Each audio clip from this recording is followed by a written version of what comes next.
Kita kembali ke DBS to the point, Pak Sofyan. Baru saja Anda bicara soal quick win dan BBM harus segera dinaikkan. Kan ini juga menjadi beban untuk masyarakat sebetulnya. Itu betul ya, tapi yang penting adalah kita ini sekarang tiap hari itu mensubsidi 1 triliun. Itu betul. Ini tidak bisa tahan kita, karena semua itu kita juga mengakibatkan kita pengusaha-pengusaha sendiri yang tidak pernah ingin naiknya daripada ongkos kita. Itu sekarang dibebani dengan macam-macam high cost daripada infrastruktur yang kita tidak punya.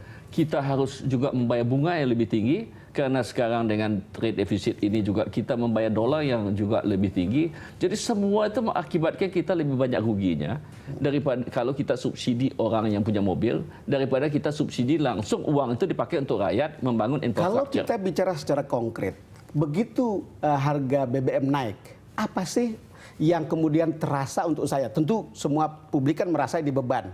Tetapi bisa dilihat dari perspektif yang lebih positif. Apa yang langsung terasa di masyarakat, sesuatu yang positif begitu? Yang positif pertama tentu BLT langsung diberikan kepada yang miskin. Itu kira-kira 15 sampai 20 juta orang. Ya. Yang kedua, uang itu langsung harus disalurkan kepada rakyat untuk mereka kasih kerjaan. Ya. Jadi semua uang itu misalnya kita membangun irigasi di tingkat pedesaan, jalan di tingkat pedesaan, dan semua juga kita pakai sebagian uang itu juga untuk memberikan kesehatan yang lebih baik kepada masyarakat kita, pendidikan yang lebih baik. Jadi ada kartu Indonesia Pintar, ada kartu Indonesia Sehat. Sehat. Yang kedua juga kasih ke rakyat pekerjaan dengan uang yang ada. Itu mengandaikan begini Pak Sofyan, bahwa nanti ini bisa jalan dengan benar itu subsidinya ke publik. Karena dari dulu kan persoalannya kan ada subsidi itu, tetapi pelaksanaannya kan tidak tepat sebetulnya. Itu betul. Tapi sekarang ini kan sebenarnya saya tahu betul dalam masa transisi 3 bulan ini, itu semua persiapan itu sudah dilakukan. Cuma memang harus kita jaga supply daripada barang-barang kita, terutama pangan kita itu cukup. Ya kan? Kita juga harus menjaga BBM yang ada di masyarakat itu biarpun naik ada. Ya kan? Dan ini memang masyarakat akan kena karena akan terjadi inflasi. Mungkin 3% kenaikan tambahan daripada hitungannya inflasi memang kita. sekitar itu. Betul. Dan setelah itu dalam 6 bulan turun lagi inflasi itu ya. Betul. Jadi memang kita menderita dalam 6 bulan pertama, tapi setelah itu lebih sehat kita. Tidak ada satu penyakit kalau kita minum obat yang pahit itu kita bisa langsung baik. Tapi kalau tidak tambah mati kita. Ada dua sisi nih Pak Sofyan. Ada yang bilang bahwa pasti itu beban kepada rakyat, tetapi ini juga dengan kenaikan ini akan memberantas mafia migas yang kemudian tidak bisa bermain lagi pada harga-harga subsidi seperti ini. Pasti itu terjadi. Ini kita lihat berapa banyak uang hilangnya kita punya subsidi dalam arti itu diselewengkan. Betul. Ya, sampai tankers pun diselewengkan, kita lihat dari Batam yang ketangkap kemarin. Belum lagi yang tidak kelihatan. Jadi saya percaya itu 10-15% daripada subsidi kita itu hilang oleh mafia-mafia minyak ini. Kalau ini kita naikkan, itu otomatis akan hilang. Sebetulnya untuk rakyat, sederhana aja keinginannya sebetulnya. Kalau pemerintahan ini akan memberikan lapangan kerja. Dan itu tentu banyak hal yang harus dibuat untuk itu. Anda punya roadmap di Apindo tentang pembukaan lapangan kerja ini. Coba kita lihat.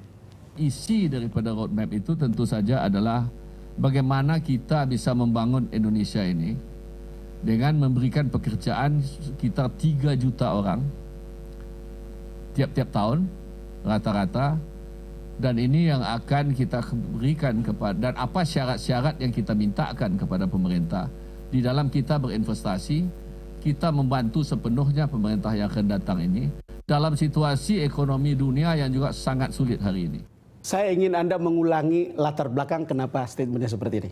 Begini ya, saya melihat ya, kita ini membutuhkan kira-kira 2,5 juta orang yang mencari pekerjaan tiap-tiap tahun yang harus kita kasih kerjaan.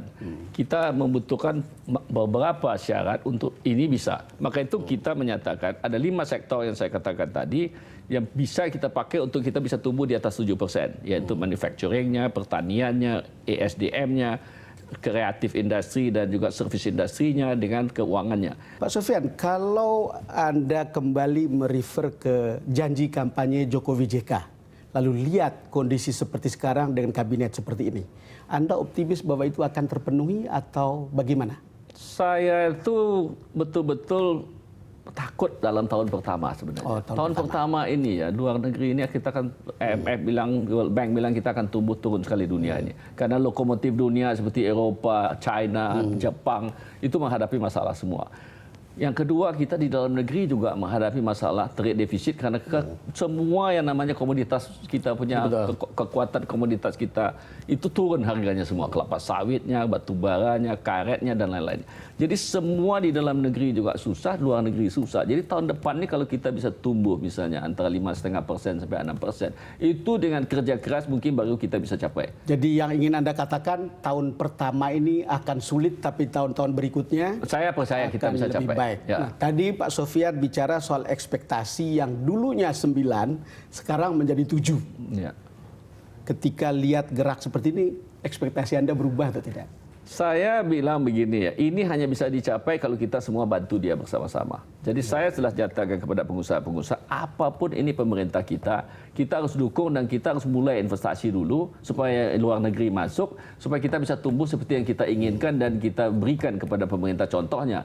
Tapi pemerintah juga harus dengar kita juga bahwa kita harus bersatu dalam membangun ini. Saya percaya selama bangsa kita ini bersatu kita bisa. Selama ini kan kita main sendiri-sendiri. Akhirnya kita tidak pernah mencapai maksimal yang kita bisa lakukan.